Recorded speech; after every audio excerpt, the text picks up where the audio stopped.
Alright guys, this is going to be a quick tutorial on how to use the damage volume device inside Fortnite Creative. Now guys, obviously the first thing you're going to want to do is just go over to your content browser and you're going to want to search for damage volume. So just a D-A-M-A-G. Then the damage volume will come up, you guys just want to click on that. Then you just want to place it down wherever you want. Like this. Now guys, I'm just going to be going over the settings inside the damage volume so you guys can apply it to your game. Now guys, you want to interact with it and you want to go over to the second column because this shows all of the settings, guys.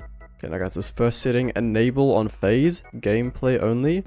You can have none, always, pre-game only, gameplay only. So none would pretty much mean that it doesn't get enabled during a phase and you would have to enable it yourself through events. Or you can have it as always on. You can have it pre-game only, which is before the game starts, like the game countdown. Or you can have it gameplay only, so it means it's not during the pre-game, only during the gameplay. You guys apply that to your game however you would like. You're probably going to want to have it on gameplay only, most likely. Zone visible during game. I'm just going to turn this on. Now guys, obviously these are the dimensions of your zone. So I'm just going to change that to 2. And as you can see, that changes. It goes a little bit further that way. You guys can apply that however you want. I'm not going to mess with this too much. Damage type.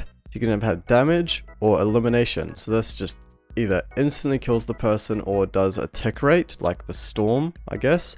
The tick rate damage. Tick rate damage is on 10 at the moment and it ticks every 2 seconds. So when you're standing in it every 2 seconds, you take 10 damage. Select a team. Now this is if you want it to only apply to a certain team. You can do that. And obviously invert team selection. It's pretty self-explanatory. And it's the same with class right here. Then it affects shields. This means if you only want it to affect the person's white health, you could turn this off. Affects creatures. Affects players, guards, vehicles, unmanned vehicles. You guys can mess with those if that applies to your game. Enable VFX. I'm pretty sure that's like the effects you can see if I disable them. Installed it. Oh, I think it's the visual effects when you're actually taking the damage, if I'm not mistaken. Zone shape. You can have this on box or you can have it on cylinder. The cylinder one looks like this, and the box is obviously just a box.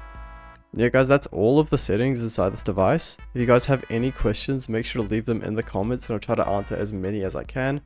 And if this video was helpful, please leave a like and subscribe.